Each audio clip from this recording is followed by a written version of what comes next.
Nagsuspinde ng mga biyaheng pandagat ang ilang lugar sa Bicol Region. Maraming bayan naman sa Occidental Mindoro ang nakaranas ng malawakang pagbaha. May report si Jasmine Gabriel Galban ng GMA Regional TV. Malalakas na hampas ng alon ang naranasan sa Batangas City.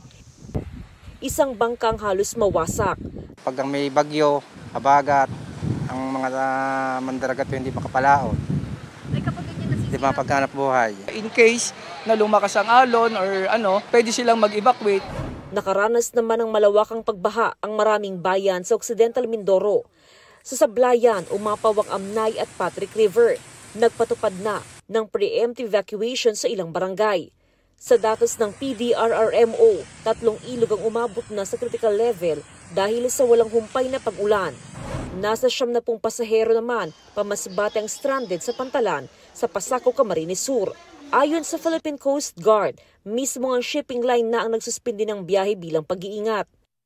Mahigpit ding ipinagbabawal ang pagpalaot kaya ang mga mangingisda nagtulong-tulong para dalhin sa mas mataas na lugar ang mga bangka.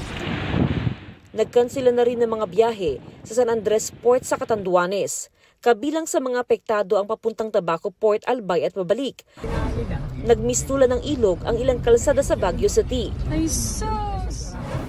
Ramdam din ng bagyong Karin at habagat sa Ilocos Norte. Sa bayan ng Burgos, perwisyo ang pagragasa ng baha sa kalsada.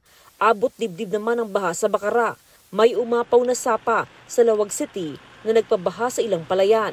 Pahirapan ang pagbiyahe ng mga motorista sa Gonzaga, Cagayan dahil sa matinding pagbaha.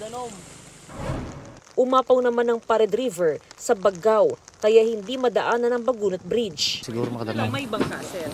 Oo, ma. Kung walang bangka, sir? Wala na, mama. Hindi na kami makatuwid, ma.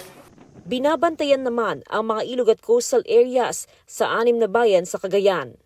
Jasmine Gabriel Galban ng GMA Regional TV, nagbabalita para sa GMA Integrated News. Huwag magpahuli sa mga balitang dapat ninyong malaman. Mag-subscribe sa GMA Integrated News sa YouTube. Sa mga kapuso abroad, subaybayan nyo kami sa GMA Pinoy TV at sa www.gmanews.tv.